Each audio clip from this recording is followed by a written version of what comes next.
کہیں سے یہ خواہش ہو کہ ان کو سزا نہیں دینی تو اس کا عمل دخل بھی اس میں آ جاتا ہے. تو اس کے بارے میں کوئی شک نہیں ہے کہ ان لوگوں نے جس طرح لوٹ مار کی. دیکھیں سیدھی بات ہے, 200 ٹیٹیاں لگی ہیں ان کے اکاؤنٹ کے, 200 ٹیٹی باہر سے پیسے آئے. اور بھی کسی ایک ٹیٹی کا بتا دو کہ آپ نے باہر کوئی انکم ڈکلیئر نہیں کی, آپ نے کوئی جائیداد باہر ڈکلیئر نہیں کی, آپ نے کوئی کاروبار باہر ڈکلیئر نہیں کیا, آپ کو باہر سے پیسے کہاں آ رہے ہیں؟ مطلب اگر پاکستان کی تاریخ میں کوئی اوپن اینڈ شٹ کیس ہے, یعنی کہ جس میں کوئی لمبی چوڑی گواہی ایویڈنس کی ضرورت ہی نہیں ہے, وہ یہ ہے کہ یہ 16 ارب روپیہ جو ان کے نوکروں کے اکاؤنٹ میں آیا ہے اور پھر وہاں سے ان کے اکاؤنٹ میں ٹرانسفر ہوا ہے, وہ بھی نظر آ رہا ہے. تو بتا دیں کہ جی یہ ہمیں فلاں صاحب نے یا کوئی بینیفیکٹر یا اس میں تو وہ قطری خط بھی نہیں ہے, اس کے بھی بغیر ہے یہ.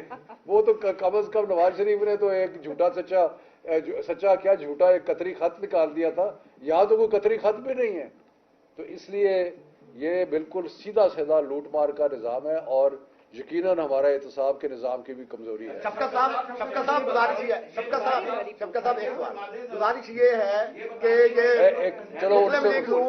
مسلم لیگ نون آپ کے دور حکومت میں یہ کہتی رہی ہے کہ نیب کے سخت قوانین کی وجہ سے ملک کی معیشت تباہ ہو رہی ہے, انویسٹر باہر سے نہیں آتا, لہذا نیب کے قانون بڑے سخت ہیں, تباہ ہو رہا ہے ملک. اب تو انہوں نے آئین میں ترمیم کر لی ہے, نیب کو بالکل ہی لنگڑا لولا بنا دیا. کیا ملک میں ترقی ہو رہی ہے؟ یہ آپ نے اپنے سوال کا جواب خود دے دیا کہ ملک میں کوئی ترقی نہیں ہو رہی. اگر نیب کو مفلوج کر کے اور اکاؤنٹیبلٹی کے سارے نظام کو ختم کر کے اگر اس سے کوئی بہتری آئی تھی تو آپ دیکھ لیں. اصل میں یہ جو ہماری اشرافیہ نے لوٹ مار کی اور خاص طور پہ نواز شریف اور شہباز شریف اور آصف زرداری, انہوں نے کھوکھلا کر دیا ملک کو.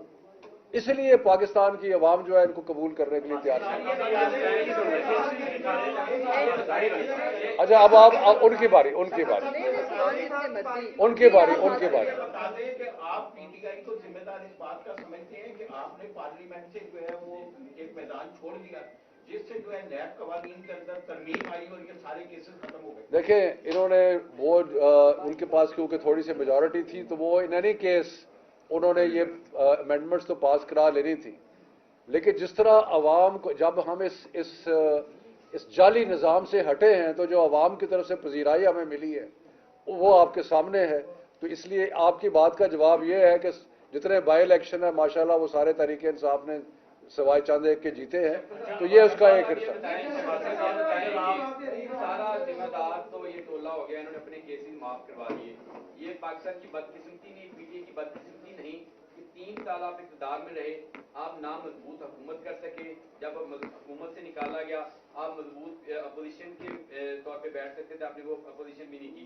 جب احتساب تھا تو خان صاحب کہتے تھے نیب کا ادارہ بھی کنٹرول اور کر رہا تھا, تو آپ کس چیز کی حکومت کر رہے ہیں؟ بات یہ ہے میرے بھائی, اگر احتساب کسی اور ادارے نے کرنا سن لیں, پچھلے 3-3.5 سال جو ہماری حکومت تھی, آپ کو حماد اظہر صاحب نے کئی پریس کانفرنسز میں بھی بتایا ہے, اگر آپ سارے اکنامک انڈیکیٹرز دیکھیں ہمارے سارے اکنامک انڈیکیٹرز اوپر جا رہے تھے. تاریخ کی سب سے بڑی ایکسپورٹ جو تھی وہ ہمارے زمانے میں ہوئی. اس کے بعد ریونیو کلیکشن جو تاریخی طور پہ ہمارے زمانے میں ہوا. اس کے بعد جو ریمیٹنسز تھی وہ تاریخی طور پہ. تو یہ تو ان کا نیریٹو ہے, یہ جو نون لیگ والوں کا, یہ باتیں کرتے ہیں. تو اچھا نہیں بحث نہ کریں, آپ نے سوال کیا میں نے آپ کو جواب دیا.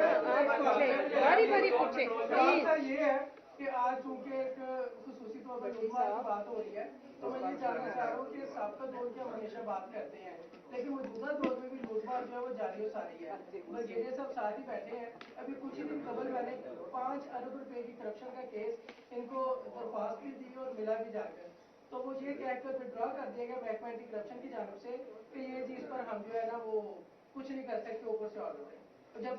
نہیں وہ ایسی کوئی بات نہیں ہے, کوئی بھی کرپشن کا کیس ہے ہم اس کی بھرپور سراسر الزام ہے, یہ سراسر الزام ہے. آپ ایک سوال لے لیں.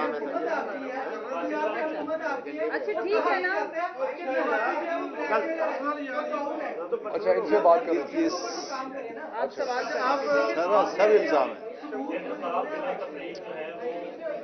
آپ نے الزام لگایا میرے اوپر. اچھا کوئی نہیں ایک منٹ ابھی غلط بات ہے. آپ ان کا سوال. ہاں جی اوپر سے تفریق پر یقین رکھتے ہیں. آپ نے شریف خاندان کے کیسز فیکچوئل بتائے کہ انہوں نے